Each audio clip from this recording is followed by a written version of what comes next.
All right, everyone, I'd like to welcome you to the Thursday, June 5th Planning Commission meeting, regular meeting. We are going to call the meeting to order. Okay. Good evening, everyone. First thing on, good evening, everybody. The first thing we'd like to do is go over the approval of the minutes of the prior meeting. Everybody's had a chance to look at those. If everybody is good with those, if I could get a motion to accept the minutes. All right, we have a motion. Do I have a second, please? Second. All those in favor, say aye. All right, all those opposed, say nay. Ayes have it. Approval of the meeting, of the minutes for the last meeting, which was the first meeting on May 1st, 2025. Okay, so we're gonna jump right into new business.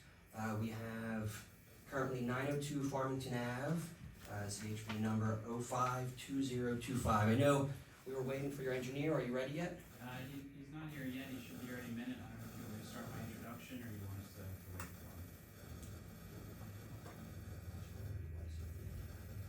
for him.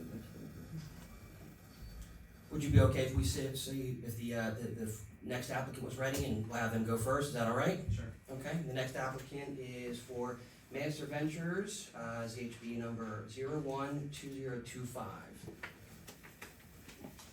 Correct. Good evening, my name is Dan Rowley. Our, full disclosure, our engineer is not here yet either. But I think ours, we don't have review letters yet, so I think what we're really providing tonight is kind of a general overview. We don't have comments to respond to. So I think we should be okay if you want to proceed.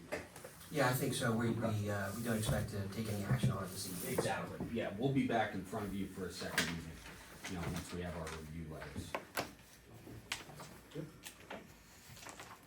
I don't know if you have the plan that you could put up on the screen, that might be helpful, but, as I mentioned, my name is Dan Rowley. I'm here tonight representing Master Ventures LLC. My client owns 4 parcels located back off of Farmington Avenue near the intersection of Farmington Avenue and Steinmetz. The parcel also borders the Coddington View development as well as Pottsgrove Middle School. Like I said, we haven't received any review letters yet, so we're not expecting a detailed review tonight, but wanted to take this opportunity to go over the plans at a high level, let you get familiar with them, answer any questions that you may have, and we'll come back for another meeting to get into the comments. So this is a pretty unique property to develop. It's a little over 10 acres in size. It's currently vacant. It's unique because of its location, the slopes within the property. And there's also existing public right-of-ways or paper streets. There are public easements within the property from a subdivision plan from the 1920s or 1930s. If you went out to the property today, you wouldn't see them, but they are there on paper. And part of our plan intends to utilize those existing public right-of-ways. And sheet 2 of that plan set gives you kind of a good idea. Sheet 1 too, but sheet 2 is shows you what's out there existing in terms of the right-of-ways. So because of some of these design constraints, we've been working closely with the township staff to develop a plan that makes sense for the property and the area. We had submitted multiple tentative sketch plans for review.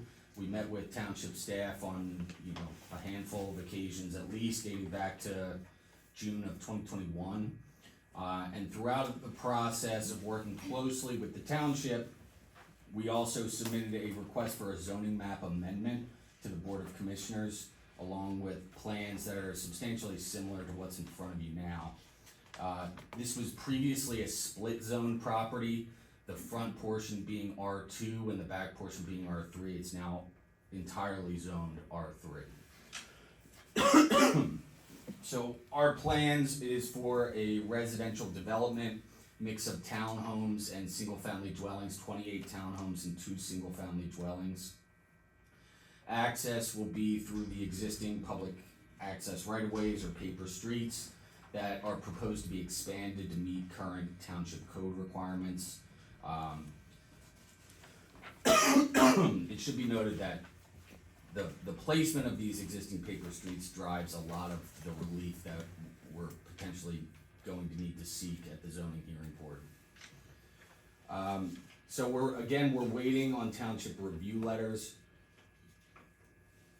but we've identified 3 potential variances that we'll need to seek. One is for building coverage requirements. There are 8 lots that need building coverage variances. Excuse me. They're all on the southern side of that paper street, due to the lot depth and where that right of way is located. That drives the need for those building coverage variances. Excuse me. There's also steep slope disturbance towards the rear of the property, where the paper street meets the rear parcel. And then there is a de minimis front yard setback on unit 24, and that's due to that jog in the street there.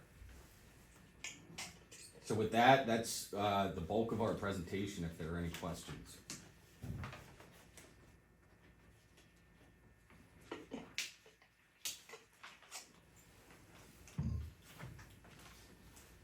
Any anticipated timeline on when you're gonna start to receive those review letters?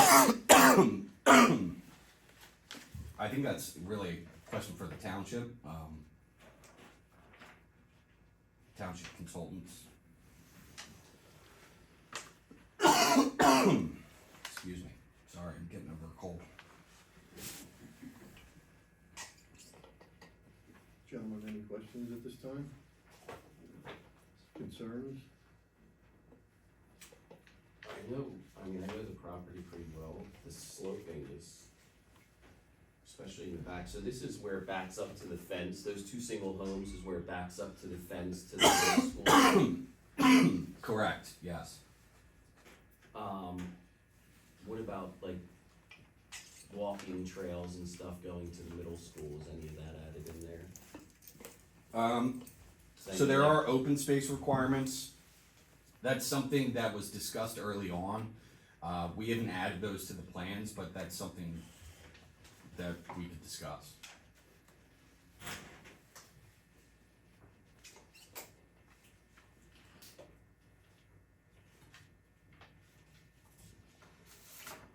Are these to be rentals or sold? Sold. Sold. Now, are they similar to the ones in Cottington View? That's the idea. We haven't nailed down the architecture yet 100%, but Once we sort of get like farm approvals, but that's the idea, so it doesn't like look like a sort of, it just all kind of flows together. I know that existing house too, where you have the street going through there, they have an awful lot of their stuff right there. that is true. Make a comment. I'm at the end of that driveway. I actually have a right-of-way that I use to access my property, which is 1.49 We're gonna acres. have public comments after, Okay. okay? You'll have a chance to speak. Okay, thank you. Miss Shepherd. Yes. Okay, I'll talk to you after. Okay.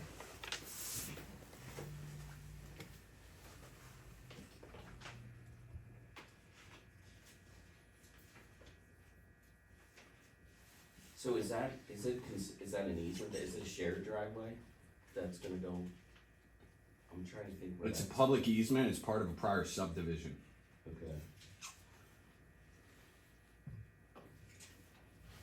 So we use that existing driveway that's already there? Is that what I'm seeing? That existing driveway is in the public easement, Mm-hmm, so we're just gonna be expanding that public easement to serve all of these parcels. gotcha. And extending it to the back Correct. there.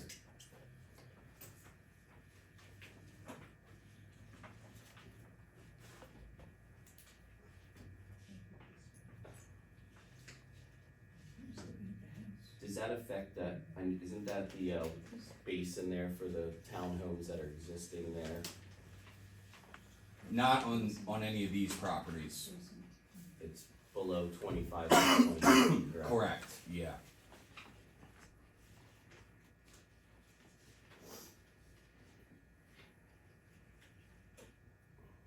They definitely have to look at stormwater.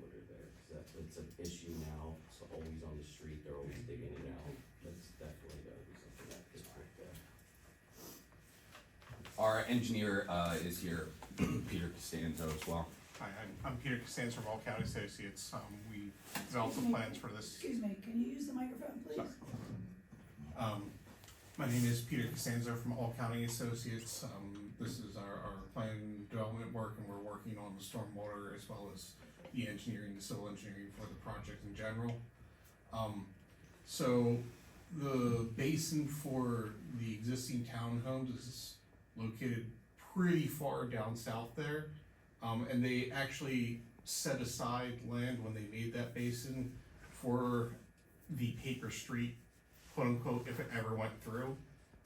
Our intention is more so to put an emergency access lane in there rather than finish the street through so that there's no through traffic going through these neighborhoods necessarily.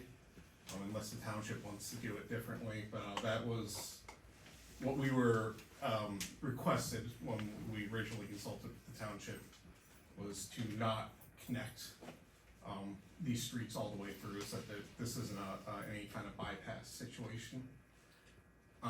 So the stormwater for the existing Coddington development should be okay, and we have preliminary stormwater laid out for this development, primarily done with the rear of those northern townhomes there, through a series of at least 2 basins, potentially 3 basins, and a storm sewer network that allow us to capture almost all of the new impervious that will be on the sites. And then yes, the single family homes will have their own stormwater solutions, depending on how those are constructed. I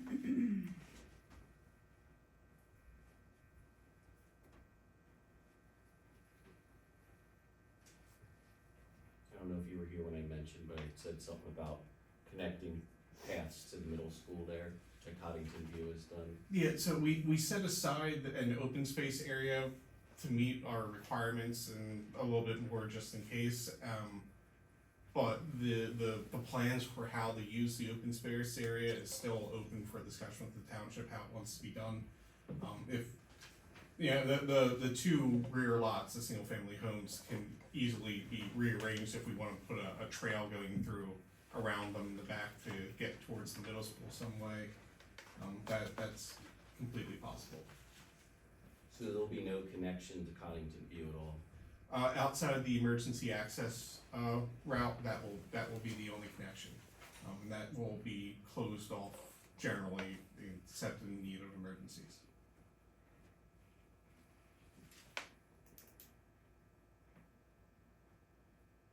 Is that there between 25 and the rest of them? Yes. Is that paved, or is that just a? We had actually requested township engineer if we need the paver, or if it's going to be like a gravel path kind of thing.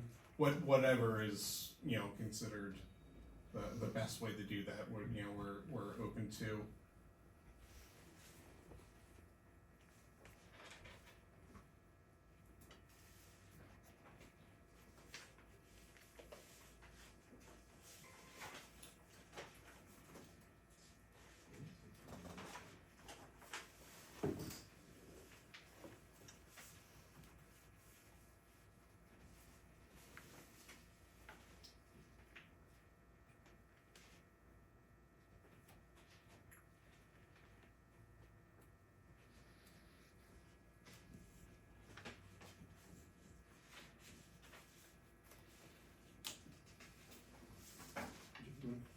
Any other questions?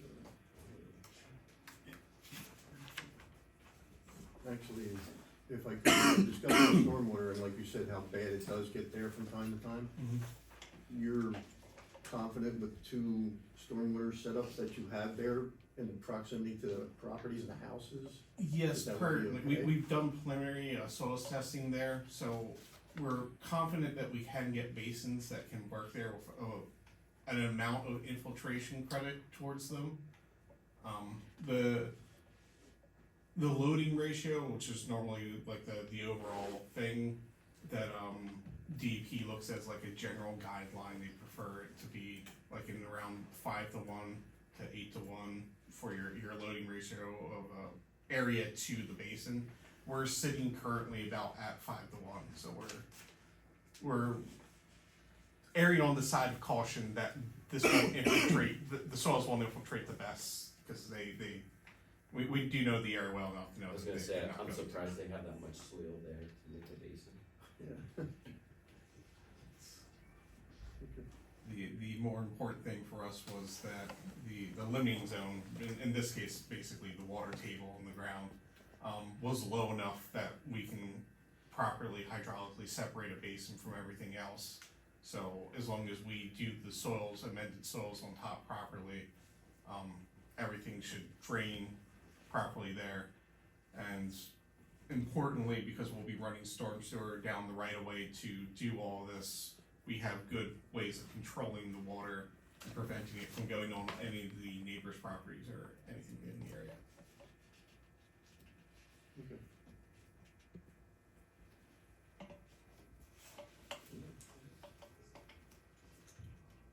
All right, thank you very much. I think that's all we have for this evening. We'll expect to see you sooner or later. Sounds good. Thank you for your time.